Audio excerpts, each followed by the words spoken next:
El Atalaya Fiel tiene canal de transmisión en WhatsApp para recibir los videos todos los días y compartir la palabra de Dios con sus amigos y familia. Link en la descripción o en el código en pantalla.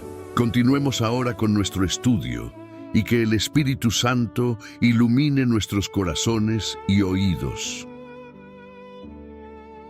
Para entrar de lleno, aquí hay una premisa que, fíjate, a primera vista resulta crucial desentrañar. Ajá. La autora no se limita a hablar de la espiritualidad como algo, no sé, etéreo o vago. Plantea una línea divisoria muy estricta. Sí, la pregunta central del capítulo. Que es, ¿cuál es la diferencia real, palpable y demostrable entre un despertar espiritual auténtico y una mera ilusión emocional pasajera? Y lo curioso es que lleva el debate a un terreno sorprendentemente terrenal. Muy físico, sí. El texto explora cómo nuestros hábitos más cotidianos, o sea, lo que ingerimos, cómo tratamos nuestro cuerpo o en qué gastamos el dinero, determinan nuestra capacidad intelectual para comprender verdades abstractas. Y para entender bien esa conexión entre lo físico y lo espiritual, primero tenemos que observar el diagnóstico que hace la autora sobre el estado general de la fe. Que no es precisamente optimista, ¿eh? Nada optimista. El capítulo empieza pintando un cuadro bastante sombrío. Ella observa el panorama eclesiástico de su tiempo, estamos hablando de finales del siglo XIX y principios del XX, pero lo proyecta como un fenómeno recurrente en la historia. Señala que, en gran parte de las iglesias, la piedad profunda ha desaparecido casi por completo. Pero ojo, no estamos hablando de que la gente deje de asistir a los recintos. No, los bancos están llenos. Se trata de un cambio en la motivación interna. El texto describe a creyentes que han, literalmente, sustituido el amor a Dios y a los principios divinos por el amor al mundo. Han integrado el orgullo. Eso es. El orgullo forma parte de su estilo de vida y evaden sistemáticamente cualquier forma de negación personal. Es que esa descripción evoca una especie de vaciamiento institucional. O sea, se mantiene el armazón de la religión, los ritos siguen su curso como si nada, pero el motor que le daba sentido se ha apagado. Ha desaparecido.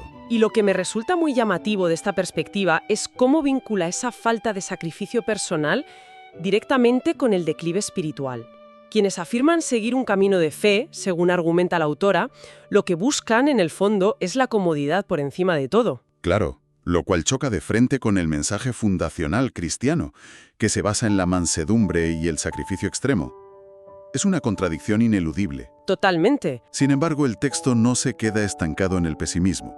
Inmediatamente después de hacer este diagnóstico clínico de la decadencia, introduce una promesa de proporciones, digamos, escatológicas. Relacionada con los eventos finales. Exacto. Profetiza que, justo antes de que caigan los juicios finales de Dios sobre la tierra, va a haber un derramamiento masivo del Espíritu Santo.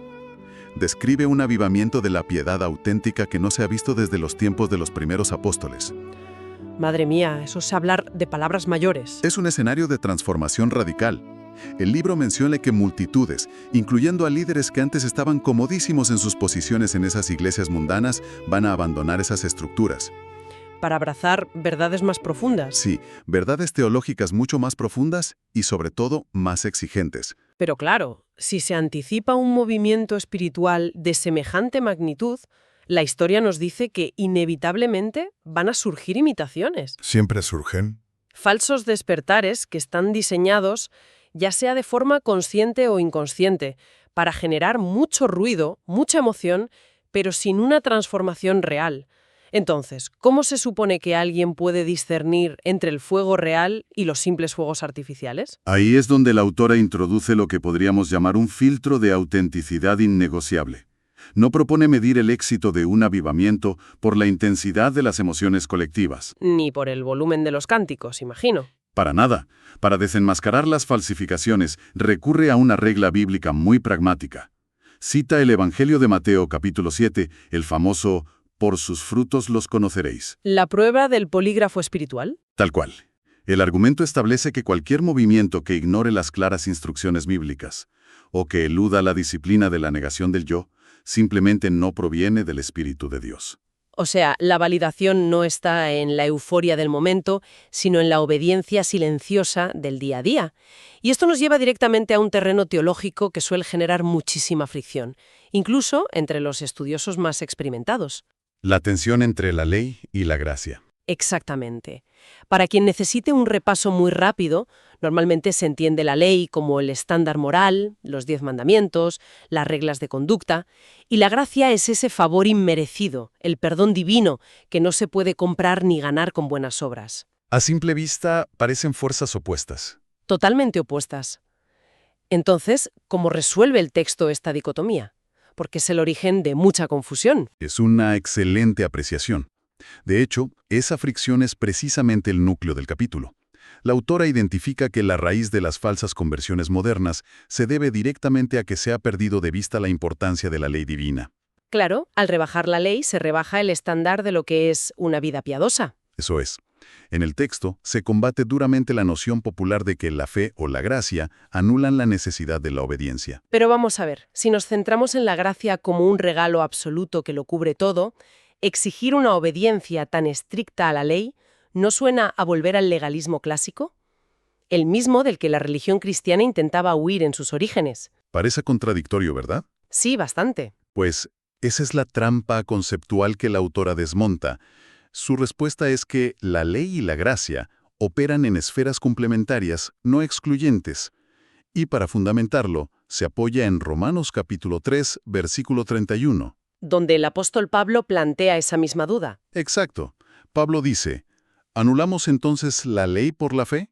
De ninguna manera. Al contrario, confirmamos la ley. También se apoya en la primera de Juan capítulo 5. La tesis del capítulo es que la verdadera gracia no otorga una licencia para pecar. Sino que proporciona el poder para obedecer. Has dado en el clavo. Entiendo. Es como, a ver, si usamos una analogía para hacerlo más accesible. Imagina una partitura musical. Podría pensarse que las reglas del solfeo, el tempo, la armonía, limitan la libertad creativa de un músico. Buena analogía. Alguien podría decir, oye, yo tengo la inspiración, tengo la gracia musical, no necesito leer partituras. Pero la realidad es que el profundo respeto y la interiorización de esas leyes musicales es lo que permite al compositor crear una sinfonía magistral. Sin ellas, por mucha pasión que haya, el resultado es ruido. Es simplemente ruido, claro. El libro aplica esa misma arquitectura a la vida del creyente. Y eso ilustra maravillosamente la mecánica de lo que el texto llama el nuevo nacimiento. ¿Qué es la verdadera conversión? Sí. En este marco, nacer de nuevo no es simplemente cambiar de opinión o apuntarse a un registro de una iglesia. Es un cambio ontológico. Un cambio en la naturaleza misma de la persona. El texto detalla que, en la conversión real, el corazón humano entra en perfecta armonía con Dios y con su ley. Pasa de una rebelión natural a una obediencia gozosa, iniciando una vida de perdón y amor. Y aquí es donde se pone realmente interesante la cosa, porque hay una paradoja. A ver. Siguiendo esa lógica, si una persona alcanza ese nivel de armonía, si su vida de verdad se alinea con la perfección moral y experimenta esa santificación, la reacción natural sería sentir orgullo. Se esperaría a que exhibiera su pureza espiritual. Sería lo propio del ser humano, ¿sí? Sin embargo, la autora sostiene exactamente lo opuesto. Quienes están más cerca de la perfección son los que menos alardean de ella. La arrogancia espiritual es la prueba de que no hay santificación real. Así es. Y para fundamentar esta aparente ironía, el experto, la autora, utiliza la figura del profeta Daniel. Un gigante espiritual. Totalmente. Desde cualquier métrica humana, Daniel tenía motivos de sobra para considerarse puro. Era íntegro en un entorno hostil. Recibía visiones divinas mayores. Y sin embargo, cuando leemos su oración en el capítulo 9 de su libro, la actitud es diametralmente opuesta. El texto subraya que Daniel jamás apela a su propia pureza. Al contrario, se identifica plenamente con la condición pecaminosa de Israel. Él dice, hemos pecado, hemos obrado impíamente. Esa inclusión voluntaria en la culpa colectiva es, para la autora, la marca inconfundible de alguien que de verdad habita cerca de lo divino. Cuanto más cerca estás de la luz absoluta, más evidentes resultan tus propias manchas. Es un mecanismo de destrucción del ego brutal. Y el texto extrae una imagen preciosa de esto: caminar a la sombra de la cruz. Una metáfora muy potente. Quienes caminan a la sombra del Calvario no se exaltan a sí mismos, porque entienden que fue su propia fragilidad, su propio pecado, lo que causó esa agonía. Contemplar eso anula cualquier intento de perfeccionismo jactancioso. Y fíjate que ese perfeccionismo era un problema muy real en su época. La autora aclara que nadie que viva realmente cerca de Jesús hará declaraciones arrogantes proclamando estar libre de pecado.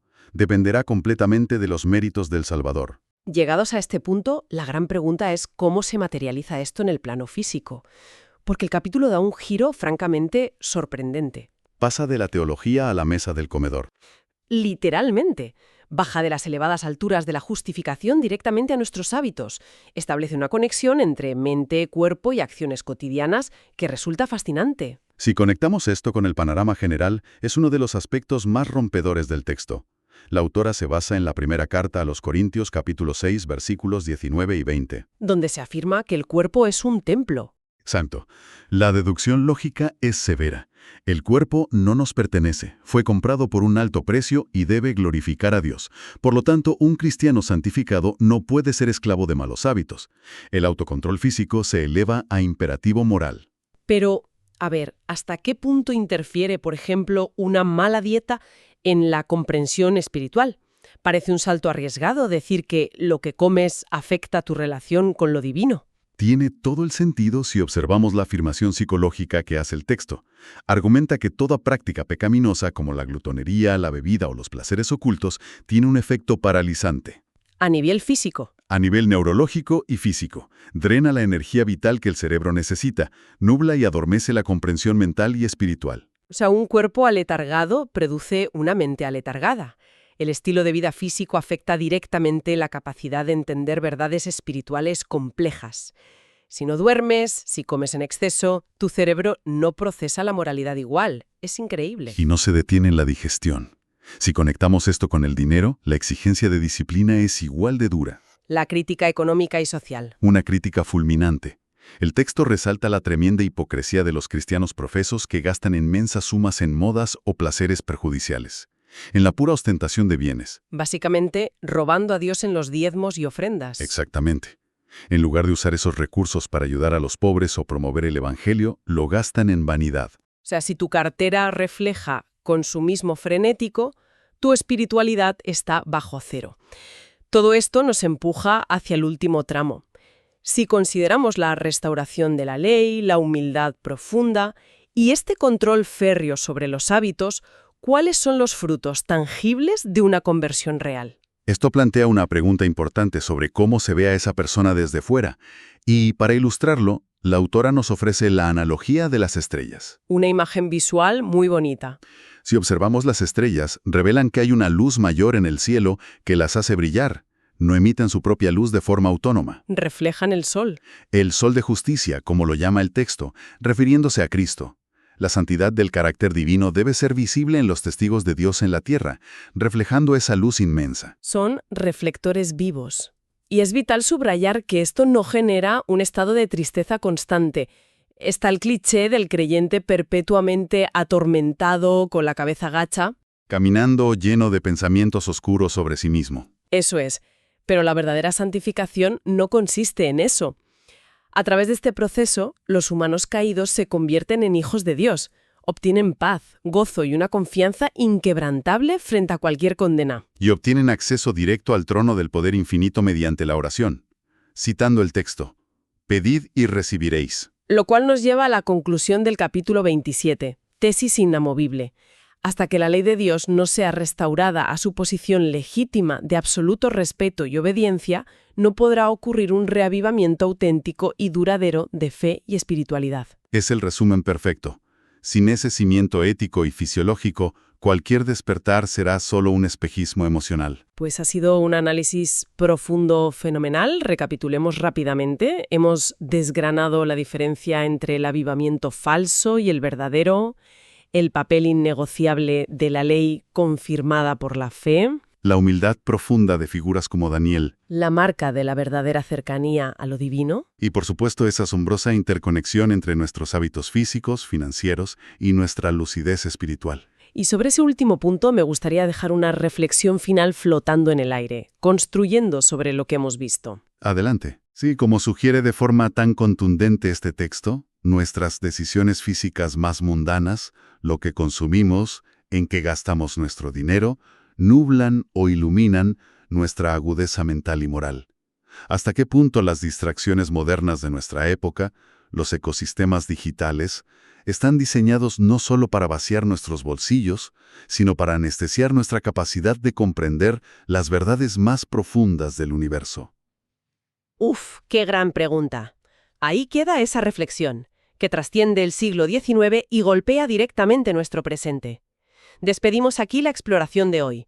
Esperamos que este análisis os haya servido para mantener viva la curiosidad intelectual en quien nos escucha. Siempre es un placer. Muchísimas gracias por acompañarnos en este desglose tan minucioso de las fuentes. Seguiremos buscando textos que nos reten y nos hagan pensar más allá de lo evidente.